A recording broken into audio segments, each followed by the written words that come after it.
my name is Enrica Orsini. I'm the scientific lead at EHA Education. I'm Paolo Ghia, a professor of medical oncology at Università Vita Salute San Raffaele in Milano, where I'm directing the CLL program. We are here today to speak about the patient and doctor's perspective in the treatment of CLL.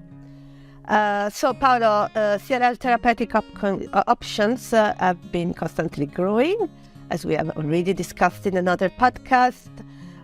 So what are the main factors that influence the choice of treatment in CLL patients nowadays, and should the patient perspective be included in these factors? Yes, indeed. No, thank you very much for the question, also because we now published a paper in the Hemasphere, the EHA journal, where we try really to address this issue.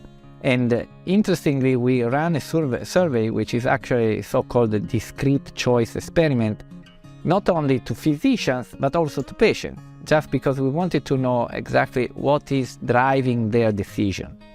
And so we explore efficacy measures, we explore the modalities of the administration of the drugs, length of the administration, logistics arrangement in the hospital, adverse events. And what came out is really that physicians and patients are reasoning in a different way.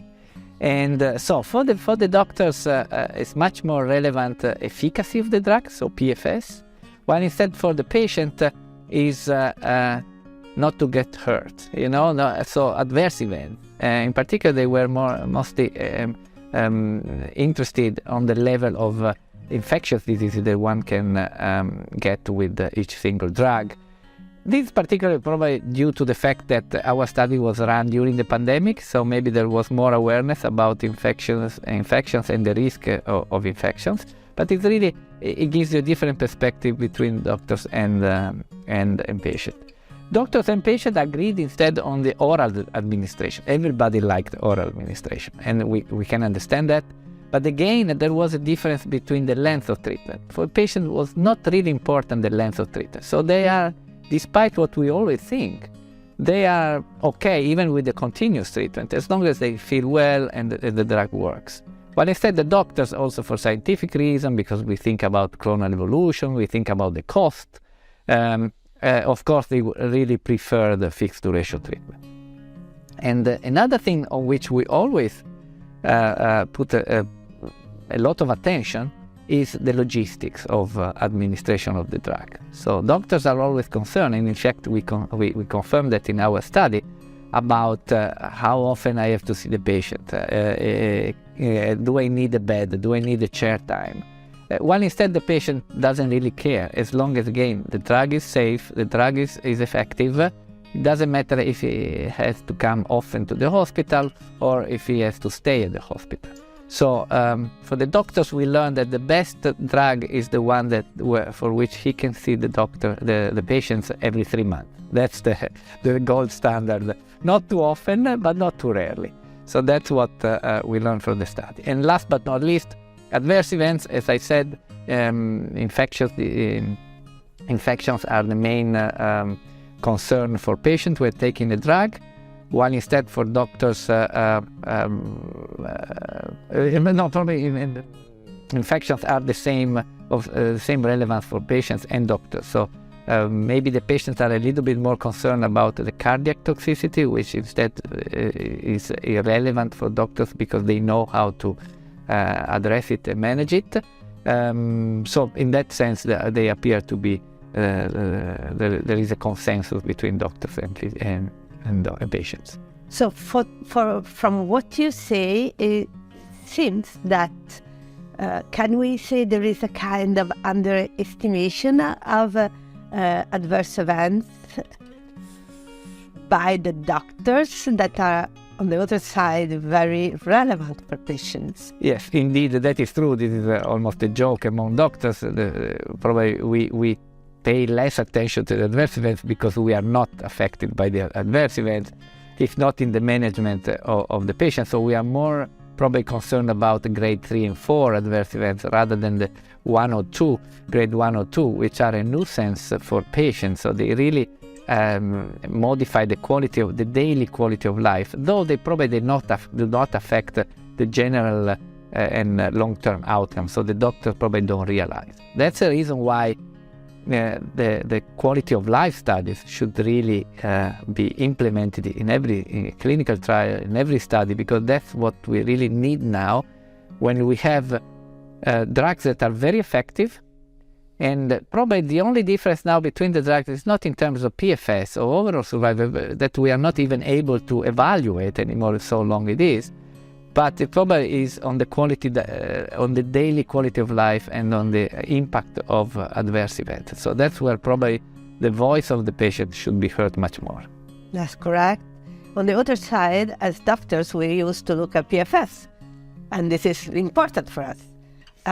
So how do you think a shared decision-making can be done between patients and doctors? Because efficiency of the drug is also important for patients, of course. So maybe they need more education from this point of view, so that there is more common ground in the decision. Yeah, that is difficult. I don't have an answer.